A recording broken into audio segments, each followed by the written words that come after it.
bangicela kaKhumalo, bangicelela kaZungu, bacela nakaShanda, bacela ngoba isiko benzela umfana naye. Ngayicelela ke mina, ngayikhethela wena, and khethile khethile khethile khethile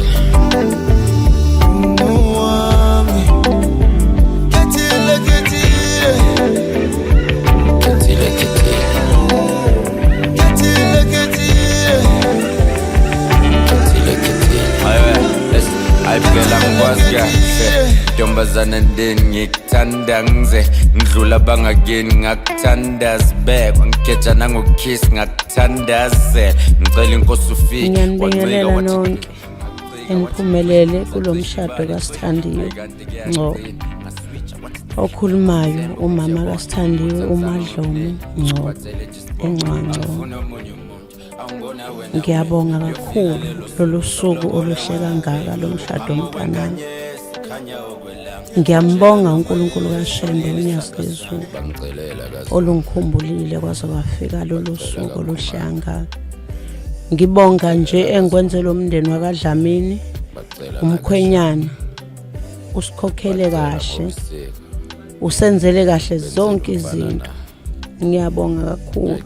Cela uNkulunkulu kaShembe abagcine umndeni wakaDlamini kanye nengane yami.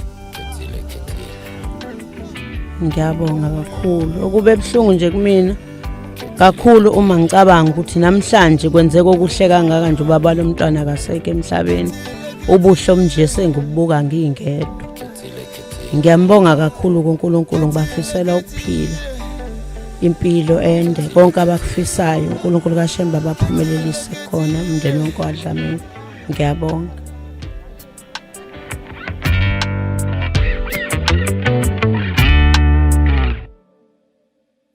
Lilizela ke gogo musukhala wemama usiseka ngelosi inkosi kwazi ngegama. Ngibonga umawo wakuzala, ngibonga ubaba wakondla, ngibonga namandla wakho kulezi impesa inqobo. Buka phela wesisi ngifuna plenty ye kids ushumayela mfundisi ngizovula iveli ngimkhisi. Asikaqedi my love nale ndawo asikayazi kodwa ke sobonisana wena mavila guys.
Bangicelela kaZungu, bacela kaKhumalo, bangicelela kaZungu, bacela nakaShanda, bacela ngoba isiko benzela umfana la, ngayicelela ke mina.